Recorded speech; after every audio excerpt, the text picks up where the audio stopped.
Hello everyone. Aspirants, आप लोग ये क्वेश्चन देख सकते हैं। ये रेशियो का क्वेश्चन है और यूपीएसआई में पूछा हुआ क्वेश्चन है। बहुत प्यारा सा क्वेश्चन है, आप बहुत आसानी से कर सकते हैं इसको, बशर्ते आपको रेशियो का बहुत बेसिक्स लेकिन बहुत इंपॉर्टेंट प्रॉपर्टी है वो पता होना चाहिए।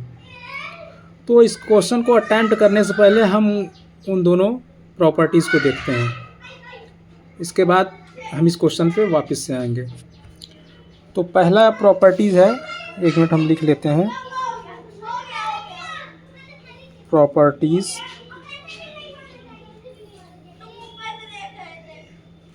Of ratio. तो पहला हम सम वाला देखते हैं, फिर माइनस वाले का भी देखेंगे। हम कोई रेशियो कंसिडर करते हैं, ए जैसे A by B equal to X by Y equal to T by Z, और हम कंसिडर कर लेते हैं इसकी वैल्यू पी होगी। लेट कर लेते हैं इसकी वैल्यू पी होगी। देखिए फ्रेंड्स, आप न्यूमरेटर की जो चीज़ें होती है सम करेंगे, डिवाइडेड बाय डिनोमिनेटर की सारी चीज़ें सम करेंगे तो भी यही चीज़ पी ही आने वाली है। मैं आपको करके दिखाता हूँ। जैसे A by B equal to मेरे पास पी है, तो मेरे पास ए की वैल्यू आ जाएगी A equal to P into B. Okay, ऐसे ही हम एक्स बाई वाई अगर दे रखा है होगा, आया यहाँ यहीं से ले रहे हैं, पी है तो मेरे पास एक्स की वैल्यू आ जाएगी पी इंटू वाई। सिमिलरली मेरे पास टी की भी वैल्यू आ जाएगी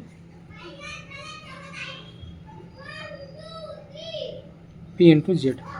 तो जो जैसा मैंने कहा कि न्यूमरेटर की सारी चीज़ें डिवाइडेड बाई डिनोमिनेटर की सारी चीज़ें सम करेंगे तो यही वैल्यू आएगी। जैसे मेरे कहने का तात्पर्य है कि ये है A plus B plus A plus X plus T divided by B plus Y plus Z.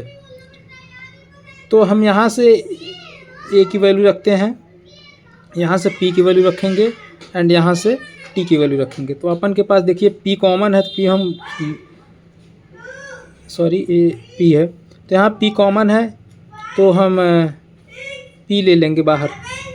तो अपन के पास ब्रैकेट में बचेगा B plus Y plus Z, और नीचे हमारे पास रहेगा B plus Y plus Z.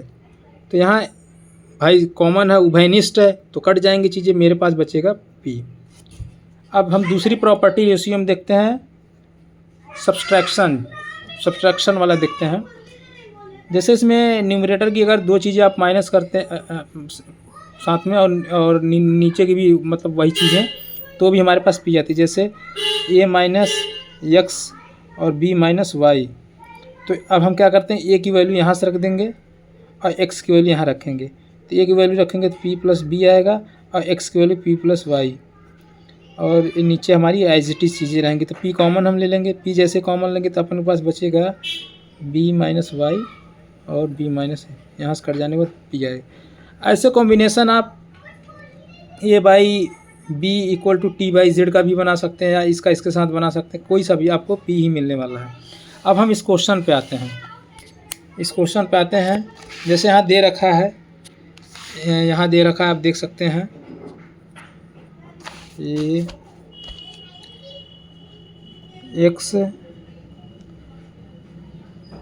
Y plus Z और Y divided by X plus Z equal to Z divided by X plus Y equal to R. तो हमारे पास यहाँ से क्या मिल जाएगा, हम यहाँ से इवेलुएट कर सकते हैं वैल्यू एक्स की। तो एक्स की वैल्यू हमारे पास आ जाएगी यहाँ वाई आएगा, X divided by Y plus Z, यहाँ प्लस है, इक्वल टू आर। तो हमारे पास मिल जाएगा एक्स इक्वल टू मिलेगा हमको आर।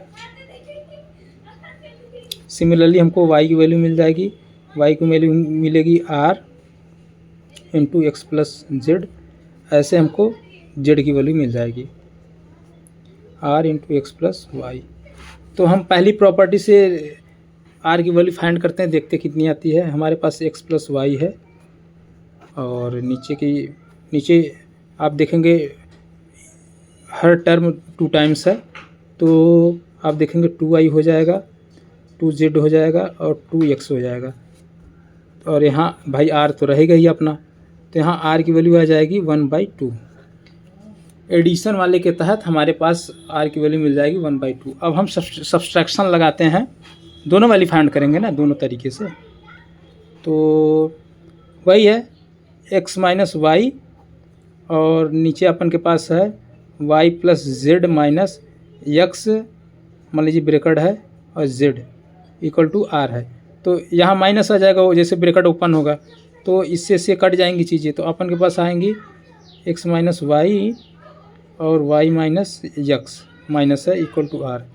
तो हम क्या करेंगे, नीचे माइनस कॉमन लेंगे, तो अपन के पास मान लीजिए माइनस बाहर आ गया, तो x माइनस वाई नीचे से मैंने ले रखा है, ध्यान दीजिएगा, तो r की वैल्यू आ जाएगी -1।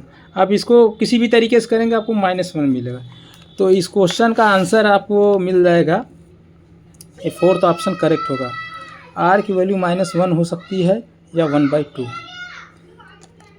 देखिए एस्पिरेंट्स, मैं भी नए सिरे से स्टार्ट कर रखा है, तो थोड़ा सा मुझे वीडियो बनाने में अकेले हूँ, और थोड़ा सा इस वजह से वीडियोस बनाने में थोड़ी सी असुविधा महसूस होती है। थोड़ा सा आप लोग कोऑपरेट करिए। मैं इन फ्यूचर बहुत सारे कंसेप्ट आप लोग को देना चाहता हूँ, बहुत। देखिए जो भी चीज़ें दूंगा मैथ और रीजनिंग में गारंटेड दूंगा, फालतू के मैं कंटेंट नहीं डालूंगा कि हाँ आप ये कर लो कर लो, क्योंकि मैंने एग्ज़ाम इसको दे रखा है, तो मैं जानता हूँ। मैं खुद 126 क्वेश्चन सही कर रखा है मैंने। तो आप अगर कुछ रिलेवेंट अगर लगे तो आप लोग फॉलो ज़रूर करिएगा। बाकी मैं पूरी कोशिश करूँगा कि रिलेवेंट चीज़ें ही आप लोग को दूँ, फालतू की। देखिए आप लोग भी कहीं ना कहीं देखिए ग्रेजुएशन कर चुके हैं, तो संभवतः 21+ ही होंगे, जो भी सबका अपना है, क्योंकि इस एग्ज़ाम की एलिजिबिलिटी भी 21+ ही है।